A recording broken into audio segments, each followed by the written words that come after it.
अपनी जन्म कुंडली के सारे राजयोग अगर आप एक्टिवेट करना चाहते हैं तो घर के वास्तु को एक्टिवेट करिए। जीवन में समस्याएं सुलझने का नाम ही नहीं ले रही हैं, घर के वास्तु को एक्टिवेट करिए। अगर आपको लगता है कि जीवन ऊर्जा बहुत नीचे जा रही है तो भी घर के वास्तु को एक्टिवेट करिए। आज का वीडियो बड़ा विशेष होने वाला है। क्यों? क्योंकि आज हम वास्तु के कुछ ऐसे सवालों के जवाब खोजेंगे जो हमेशा आपको परेशान करते आए हैं। नमस्ते, मेरा नाम है योगेश शर्मा। स्वागत है आपका happy life with Yogesh Sharma में। और इस वीडियो में आगे बढ़ने से पहले एक विनम्र निवेदन कि अगर अभी तक आपने अपने इस चैनल को सब्सक्राइब नहीं किया है तो कृपया सब्सक्राइब करिएगा और बेल बटन दबाना ना भूलिएगा। तो सवाल नंबर 1, आपके घर में कौन सी ऐसी दिशाएं हैं जिसमें टॉयलेट नहीं होने चाहिए? देखिए, जब से वास्तु की परिकल्पना हुई है कई 100 साल पहले, कुछ हजार साल पहले, तब घरों के अंदर टॉयलेट नहीं होते थे। तो जितना मॉडर्न एज आया, घरों के अंदर टॉयलेट आने शुरू हुए, तो वास्तु के तत्वों का अध्ययन करके इस तरह से प्रोविजन की गई कि आपके घर के किस कोने में टॉयलेट होने चाहिए। यहाँ पे 2 कोने निकल के आते हैं जहां पे टॉयलेट कभी भी नहीं होने चाहिए। अगर होते हैं तो उनके रिजल्ट क्या होते हैं, अगर होते हैं तो उनका इलाज क्या होता है, आइए वो भी जानते हैं। आपके घर के अंदर सबसे पहला जो मना करने वाला कोना है ना, वो है घर का नॉर्थ ईस्ट। आपके घर का नॉर्थ ईस्ट यानी उत्तर पूर्व कोना, जिसको ईशान कोण भी बोला जाता है, इसके अंदर अगर टॉयलेट होगा तो सबसे पहले तो ये घर के सभी मेंबर्स की हेल्थ को खराब कर सकता है। कोई असाध्य बीमारी, लंबी चलने वाली या ना ठीक होने वाली बीमारी भी दे सकता है। घर के नॉर्थ ईस्ट में टॉयलेट होगा ना तो ये कर्जों के जाल में इंसान ऐसा उलझेगा कि वो चाह के भी निकल नहीं पाएगा। और इसके अलावा जो बुद्धि ब्लॉक रहेगी वो अलग से। तो आपके घर का जो नॉर्थ ईस्ट है इसमें गलती से भी टॉयलेट नहीं होना चाहिए। इसका कोई वास्तु इलाज परमानेंट होता ही नहीं है। और दूसरे नंबर पे सबसे बड़ी दिशा जहां पे टॉयलेट नहीं होना चाहिए वो है आपके घर का साउथ वेस्ट कोना। जी हां, साउथ वेस्ट कोना पितरों का कोना होता है। यहां पे टॉयलेट देना आपके कुंडली के पितृ दोष को एक्टिव करने का एक जरिया बन जाता है। घर के जो हेड ऑफ द फैमिली होते हैं ना, या वो बीमारीग्रस्त हो जाते हैं या वो इस तरह से किसी ना किसी जंजाल में उलझ जाते हैं कि वो ना ढंग से कमा पाते हैं, ना ढंग से अपने जीवन में सेटल हो पाते हैं। घर के सभी मेंबर्स आपस में लड़ना झगड़ना, मतभेद होना शुरू हो जाता है। और इसके अलावा उस घर की जो स्टेबिलिटी होती है ना, वो कोसों दूर चली जाती है।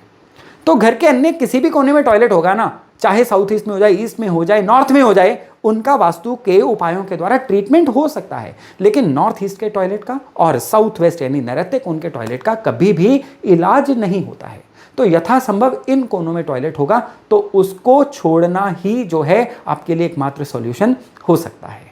क्या बर्थ चार्ट के ग्रहों का वास्तु पे असर होता है? जी हाँ, बिल्कुल असर होता है। एक ही घर का वास्तु किसी एक इंसान को सूट कर जाता है, दूसरे इंसान को सूट नहीं करता है। तभी एक परिवार में रहने वाले जो मेंबर्स होते हैं ना, उन सभी के ऊपर उस घर का वास्तु अलग अलग तरह से असर देता है। नॉर्मली हम उस घर के वास्तु को बैलेंस करते हैं उस घर के अर्निंग मेंबर के अनुसार, क्योंकि अर्निंग अगर होगी तो घर में बीसियों दिक्कतें जो हैं वो सॉल्व होती रहेंगी। इसलिए अर्निंग मेंबर के हिसाब से घर के वास्तु को हमेशा बैलेंस करवाना सही रहता है। फिर भी अगर संभव हो पाए तो घर के सभी मेंबर्स के हिसाब से थोड़ा थोड़ा अगर वास्तु को बैलेंस किया जाए ना, यानी जो स्टूडेंट्स हैं उनके अनुसार, उनकी पढ़ाई के अनुसार, या बच्चों के जो संस्कार सिस्टम होते हैं उनके अनुसार घर का वास्तु बैलेंस हो, गृहिणी जो हैं उनके हेल्थ के अनुसार या उनकी पीस ऑफ माइंड के अनुसार, जो अर्निंग मेंबर है उनकी पूरी कुंडली के अनुसार, घर के जो सीनियर मेंबर हैं उनकी हेल्थ के अनुसार, तो वो घर एक आइडियल घर कहलाता है। उदाहरण के तौर पे अगर किसी के चौथे घर में केतु हो तो उस नॉर्मली कहा जाता है कि घर के नॉर्थ ईस्ट में बोरिंग होनी चाहिए या अंडरग्राउंड वाटर टैंक होना चाहिए। लेकिन जिनके 4th हाउस में केतु होगा उनको ये जो बोरिंग है या अंडरग्राउंड वाटर टैंक है